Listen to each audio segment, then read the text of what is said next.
Bienvenidos a la sustentación de los fundamentos técnicos de mi proyecto de investigación. Mi nombre es Antonio Lobo. Mi director es el profesor Jorge Ramón, profesor planta de la Universidad Industrial de Santander. Y mi director es el profesor César Guerrero, profesor planta de la Universidad Autónoma de Bucaramanga. También se desempeña como director del Grupo de Investigación en Tecnologías de Información de la Escuela de Sistemas de la UNAM.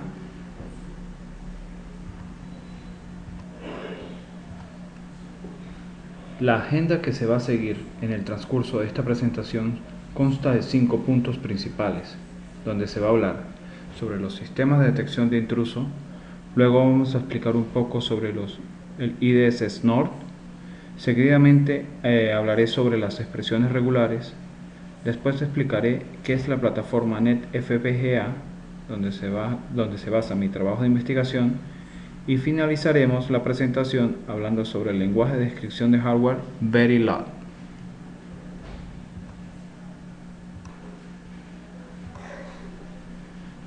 Comencemos entonces con los sistemas de detección de intrusos.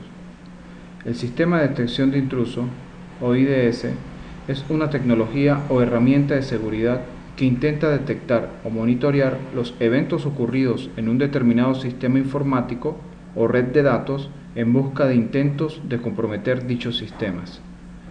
Los IDS aportan una capacidad de prevención y alerta anticipada ante cualquier actividad sospechosa.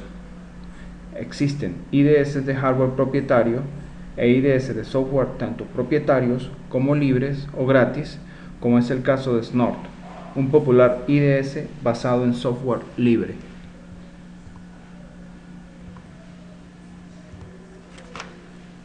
Clasificación de los IDS. Básicamente existen 3 tipos de IDS en función de los sistemas que vigilan. El primero es un IDS basado en red. Un IDS basado en red monitorea los paquetes que circulan por la red en busca de amenazas que detonen un ataque contra alguno de los elementos de dicha red de datos. El segundo es un IDS basado en host, el cual realiza su función protegiendo o vigilando un único elemento del sistema. Existe una analogía para este IDS y son los antivirus. Finalmente tenemos un IDS híbrido. Este IDS combina las características de los IDS basados en red y los IDS basados en host.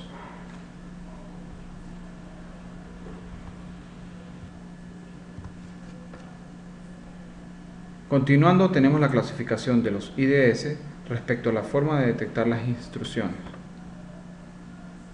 Esta clasificación se basa en la forma que tiene el IDS para detectar un ataque al sistema. Tenemos 2 tipos. El primero es detección por anomalías. Aquí el IDS trata de detectar instrucciones estudiando los usos anómalos del sistema. Se crean perfiles de conducta y todo comportamiento que se sale de estos perfiles se considera un posible ataque. Las desventajas de este tipo de sistema son el alto número de falsos positivos. El segundo es detección por reglas. Aquí el IDS contiene un conjunto de reglas que se usarán para detectar los ataques. Su funcionamiento consiste en recolectar el tráfico, analizarlo y ver si se corresponde con alguna regla, en cuyo caso se identificará ese tráfico como una intrusión y se actuará en consecuencia. Ahora tenemos la clasificación del IDS respecto al tipo de respuesta al ataque o instrucción. Los ataques también se pueden clasificar según su comportamiento después de haber detectado un posible ataque. Existen 2 tipos. Los IDS activo. Una vez detectado un ataque, el IDS crea la alarma por el evento, pero a su vez toma alguna acción para minimizar los daños que dicho ataque puede ocasionar. Algunas de las acciones que realizan estos IDS son cerrar puertos, aislar terminales, bloquear procesos. La ventaja principal es eliminar la intervención del administrador del sistema. Una de las grandes desventajas que tiene este IDS activo es que, debido a un falso positivo o por detectar un ataque que no termina siendo un ataque, termina cerrando puertos o bloqueando un sistema que efectivamente está haciendo un tráfico legítimo. Los IDS pasivos, estos IDS se limitan a generar una alarma cuando detectan un ataque. Estos sistemas son fáciles de implementar y tienen menos coste computacional. Sin embargo, requieren la supervisión de una persona que analice las alarmas.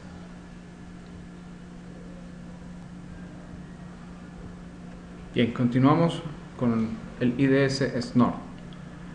Snort es un sistema de detección de intruso de software libre que implementa un motor de detección basado en reglas, todo esto en tiempo real o fuera de línea. Snort funciona en las plataformas Windows y Linux. Está disponible bajo la licencia GPL y como podemos observar en la lámina, su portal es www.snort.org. Es importante resaltar también que Snort es el IDS de software libre más utilizado en todo el mundo. Cuenta con una base de datos de reglas de más de 100.000 reglas y todo el tiempo la comunidad está aportando al crecimiento de este proyecto.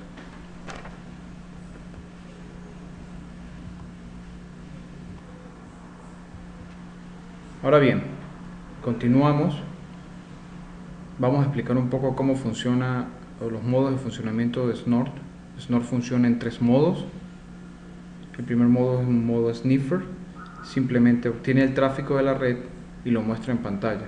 Esto es una analogía a lo que es en el comando tcpdon en Linux. El segundo modo es modo registro de paquetes. Aquí Snort almacena los logs en un disco del sistema. Simplemente toda la información que está recolectando la envía en forma de logs a alguna partición del disco para ser luego analizada. El tercer modo es un modo, podríamos decirlo, el más importante, es un IDS propiamente, Network Intrusion Detection System. En este modo analiza el tráfico de red comparándolo con reglas definidas por el usuario y realiza diversas acciones en función de las coincidencias. Ok, hemos hablado que Snort soporta o se soporta en la utilización de reglas para la detección de intrusos. A continuación, hablaré un poco sobre la estructura de una regla de Snort. La regla de Snort contiene en general 2 partes. Una primera que es la cabecera y la segunda que son todo lo referente a las opciones.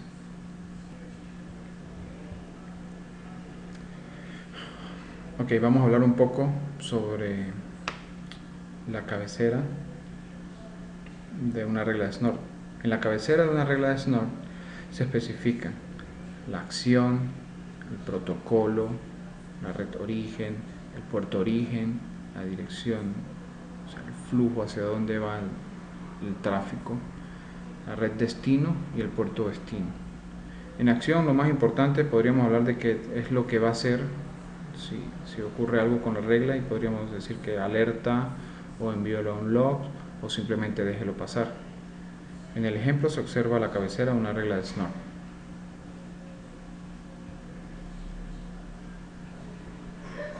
En las opciones de una regla, ahora vamos a hablar un poco sobre las opciones, algo muy importante y muy novedoso que tiene Snort.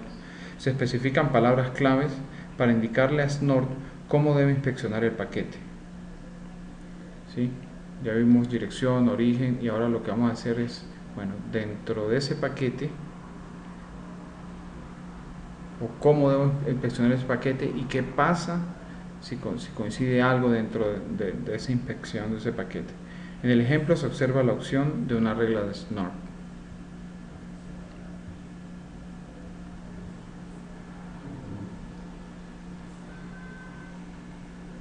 Dentro de las opciones de las reglas de Snort existe el campo Content, el cual entiende las expresiones regulares. Las entiende utilizando la librería pcred, Per Compiled Regular Expressions. En la expresión observamos la sintaxis utilizada por Snort para usar expresiones regulares. Y en el ejemplo se aprecia la opción contain con una expresión regular. Ahora bien, quisiéramos hablar un poco sobre qué son las expresiones regulares, algo que vamos a estar usando y va a ser de vital importancia para el desarrollo de mi proyecto. Las expresiones regulares son una serie de caracteres que forman un patrón, normalmente representativo de otro grupo de caracteres mayores, de tal forma que podamos comparar el patrón con otro conjunto de caracteres para ver las coincidencias. Vamos a seguir explicando un poquito más qué son las expresiones regulares y vamos a hablar sobre qué es caracteres y metacaracteres. Nuestro patrón puede estar formado por un conjunto de caracteres o por metacaracteres que representan otros caracteres o permiten una búsqueda contextual. Los metacaracteres reciben este nombre porque no se representan a ellos mismos, sino que son interpretados de una manera especial. Mostramos aquí algunos de los metacaracteres más usados en expresiones regulares, comodines podríamos llamarlos también. Ahora voy a hablar de los metacaracteres de posicionamiento o anclas, también muy usados en Snort en sus reglas, en la parte de opciones. Los símbolos que observamos ahí sirven para indicar dónde debe estar situado nuestro patrón dentro de la cadena para considerar que existe una coincidencia. Cuando usamos el símbolo, queremos decir que el patrón debe aparecer al principio de la cadena de caracteres comparada. Cuando usamos el signo peso, estamos indicando que el patrón debe aparecer al final del conjunto de caracteres.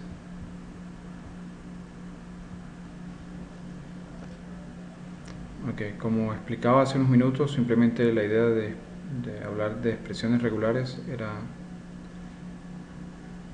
explicar un poco la importancia de estas expresiones para la detección de ataques como herramienta. Ahora bien, voy a hablar un poco sobre la NetFPGA, que es donde se basa todo mi proyecto, el desarrollo de mi proyecto de investigación. La NetFPGA es una plataforma abierta y de bajo costo. Fue diseñada ante todo como una herramienta para enseñar hardware de red y diseño de router. La NetFPGA es un proyecto que nace alrededor del 2007 en la Universidad de Stanford con el nombre de NetFPGA 1G y estuvo a cargo de Martín Casado y de Nick McKeon, entre otros. Ahora voy a explicar un poco los componentes de esta tarjeta NetFPGA. En un alto nivel la tarjeta contiene 4 interfaces Giga, están al lado izquierdo de la figura, un circuito FPGA Xilinx Virtex 2 Pro 50, 2 memorias SRAM, 2 memorias DDR2 o DRAM, 2 conectores SATA y un puerto estándar PCI.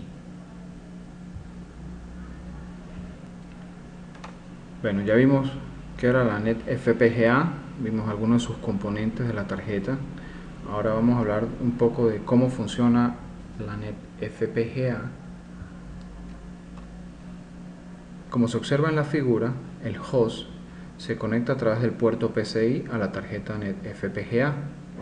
Esto le permite a la CPU del host, a través del acceso directo a memoria, leer y escribir registros en la NetFPGA.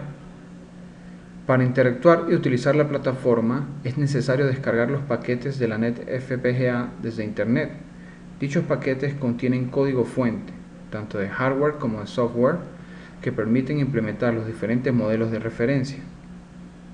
Dichos modelos implementan funciones de red.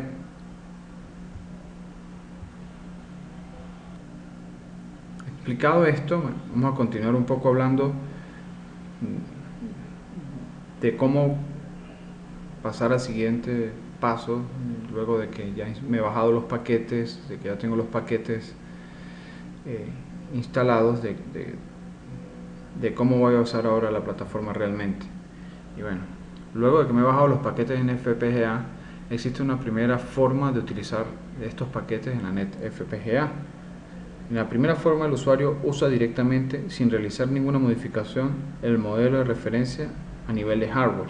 O sea, lo que me he bajado, si voy a usar como está en la figura, el router, no voy a hacer ninguna modificación a nivel de hardware, simplemente voy a hacer modificaciones a nivel de software, parámetros para probar el funcionamiento, comprobar el funcionamiento de todo el sistema. Este nivel o esta primera forma es simplemente de prueba de modelos de referencia en los diferentes que existen en la NET FPGA, simplemente para probar los desarrollos que ya se han hecho anteriormente. Ok, continuamos. La segunda forma de utilizar los paquetes de la NET FPGA o de utilizar la plataforma es en la cual el usuario usa como base un modelo de referencia. O sea, ya tenemos un modelo de referencia y agrega o extiende el diseño con un modelo personalizado. O sea, agrega un módulo a este modelo de referencia que inicialmente con el que está trabajando y le agrega su propio módulo. Mi trabajo de investigación se basa en esta forma. La tercera forma o última forma de utilizar los paquetes de la NET FPGA es en la cual es posible implementar un nuevo diseño, donde el usuario puede colocar su propia lógica y las funciones de procesamiento de datos directamente en la NET FPGA, que es arrancar sin ningún modelo de referencia, es arrancar un modelo desde cero, de acuerdo a las necesidades de la persona que está trabajando. Es importante resaltar que esta tercera forma, el usuario requiere altos conocimientos tanto de la plataforma como de un lenguaje de descripción de hardware. Bien, hablando sobre los lenguajes, es importante resaltar de que todo lo que se trabaja en la NET FPGA se usa básicamente el lenguaje de descripción de hardware Verilog, el cual estaremos hablando más adelante. Ahora, dentro de los componentes nombramos algo muy importante, que era la FPGA, un circuito FPGA. Ahora voy a explicar un poco qué es eso, ya que ese es como el cerebro, el corazón de la plataforma. Y una FPGA es un circuito semiconductor que contiene bloques de lógica cuya interconexión y funcionalidad pueden ser configuradas mediante un lenguaje de descripción especializado.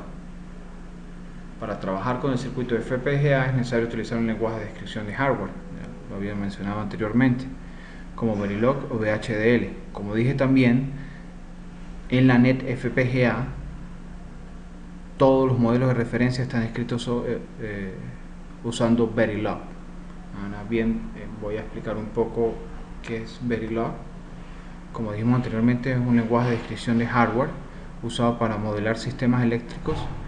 Soporta el diseño, prueba e implementación de circuitos analógicos, digitales y de señal mixta a diferentes niveles de abstracción. Los diseñadores de Verilog querían un lenguaje con una sintaxis similar a la del lenguaje de programación C. Verilog difiere de los lenguajes de programación convencionales en que la ejecución de la sentencia no es estrictamente lineal. Y bueno, con esto terminamos la presentación de los fundamentos técnicos. Espero haya sido claro. Muchas gracias por su atención. Hasta luego.